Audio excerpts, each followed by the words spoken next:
Hello, welcome back into my studio. It's been a while because I've been in a kind of a painting slump, but I'm back into my studio and I'm really looking forward to making some beautiful new videos for you. This new video is about a question that I get a lot: how to sign a painting in cold wax and oils or in acrylics and power wax.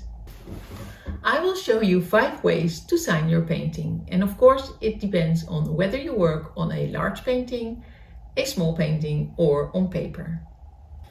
For my large paintings I mostly use number 1 and it's by far my favorite. I would love to know if you use one of these methods to sign your paintings, and if not, if you have another one, please let me know in the comments. So the first way I like to sign is with what they call the transferred method. I only use this for my big paintings because it's not very precise, but I like the organic way it looks. For this you will need a donor paper. On the paper I spread a thin layer of cold wax mixed with oils. So I mix a bit of white paint with cold wax. I usually take black, but for this painting I thought a white signature would be nicer. So mixing this cold wax with paint and then spread it over the donor surface. It is a bit of a trial and error technique, because when the layer on the donor surface is still too wet, it will stick to the painting. You will see that. I will show you what happens then. And then if it's too dry, it doesn't transfer. So you really have to practice a bit to find the right drying time and the thickness of the layer. So now we're transferring the paint to the painting, and you will see that it doesn't always work out the first time.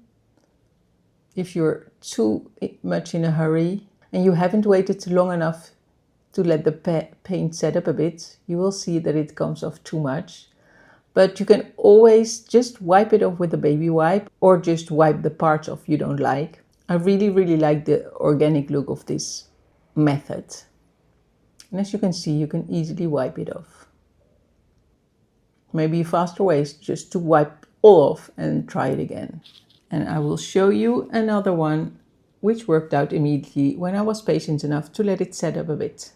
So in this one I waited long enough, I had my thin layer set up a bit, and then I just sign with a pointy tool. And hop, there it is. Another method I sometimes use is scraping my initials straight into the top layer of paint.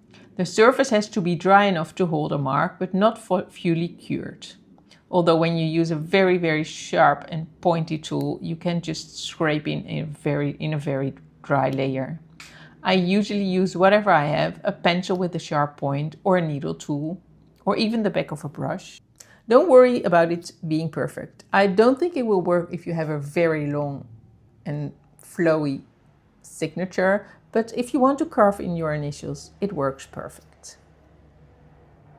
If I'm painting on paper and there's a white edge around the work and it's clean, I often sign there within a pencil. I love the look of it, and it keeps the composition clean but still shows it's mine.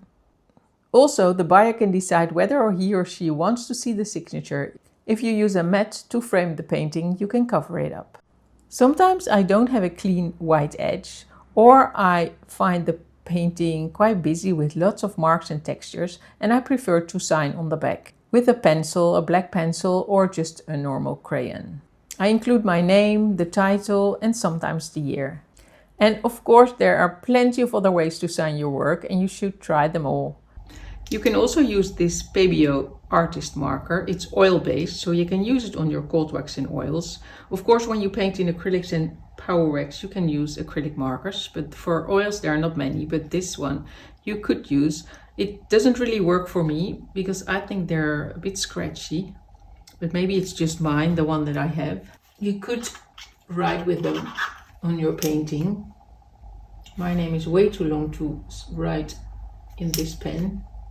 And the reason why I don't like them is that the lines are not very thick, and when you want to have them thicker, you risk to have some blobs and lots of paint will come out.